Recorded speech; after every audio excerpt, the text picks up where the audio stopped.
All right. Speaking of guys with defined roles, Micah Shrewsberry has a defined role. He's a hell of a basketball coach, and he's proven that in 2 years at Penn State. Now, we talked to the one and only Micah Shrewsberry after a huge win, the third win this season for Penn State against the Illini. All right, here with Micah Shrewsberry, Penn State head coach. Big win. How do you feel? I mean, a little relief? A lot of relief? A lot of relief. But, we're having so much fun right now playing. I told our guys at shoot-around, we've been playing single elimination tournament basketball for the last 3 weeks, and they've risen to the challenge every single time and done it. I'm just having so much fun coaching them. I think they're having so much fun playing with each other. This has been a blast. You guys are fun to watch. I mean, it's like small ball at its finest, right? I don't know if you got this from Brad's Butler days a little bit or what. I mean, Matt Howard couldn't shoot. Yeah. That's the difference, right? Yeah. You got shooters all over the floor.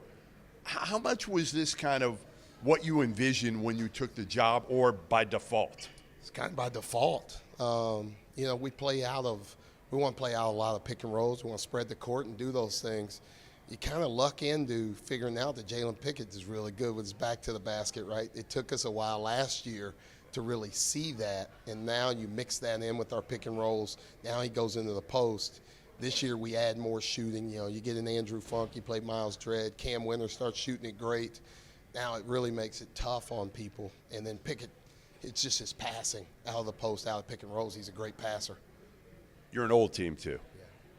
How much do you think that helps as well right now, especially when you have all this pressure on you, these kind of older veteran guys? Yeah, I think really just the poise. People always talked about how old we were, but we weren't an old team that's ever played together, right? So being the oldest team in the country doesn't really matter when nobody's ever played together.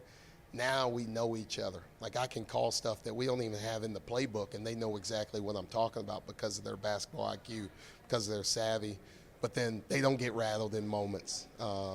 They deliver when the chips are down. They're just a tough group, and I think that's where you see the veteran leadership from all these guys come out.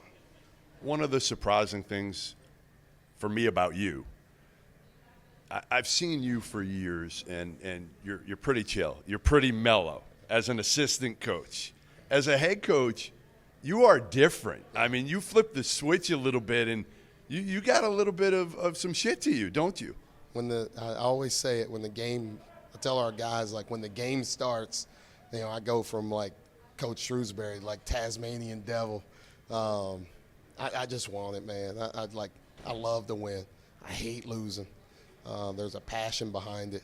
But also, all these guys, I'd never done anything as a head coach, right? Nothing. And first-year head coach, all these dudes believed in me, right? They committed with a vision.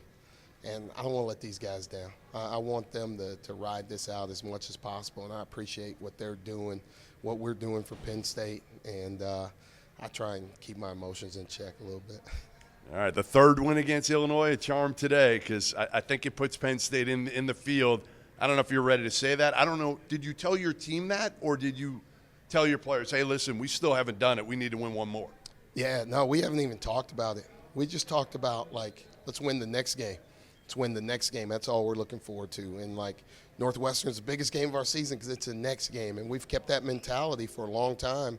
And now, my number's wrong, but maybe 6 out of 7 wins in our last 7 games. The game we lost against Rutgers, we played well for 25 minutes, 30 minutes, 35 minutes. We just didn't finish it. But that was still us that got that lead, right? We want to be that group for longer stretches, and we've been that group for the majority of the season. Hey guys, just a reminder, our sponsor for today's episode is Run Your Pool. They are hosting the Field of 68 Bracket Challenge. This year, they are giving away $1,500 in free prizes. It's all an incentive for you to get on there and find out just how good their platform is. I've been using them for my bracket pools for years. I've used them for Super Bowl squares. I use them for everything that I need to use them for. The biggest survivor pool that I'm in for both NFL and NCAA tournament is by Run Your Pool. So go check them out. The link's below. Tap in.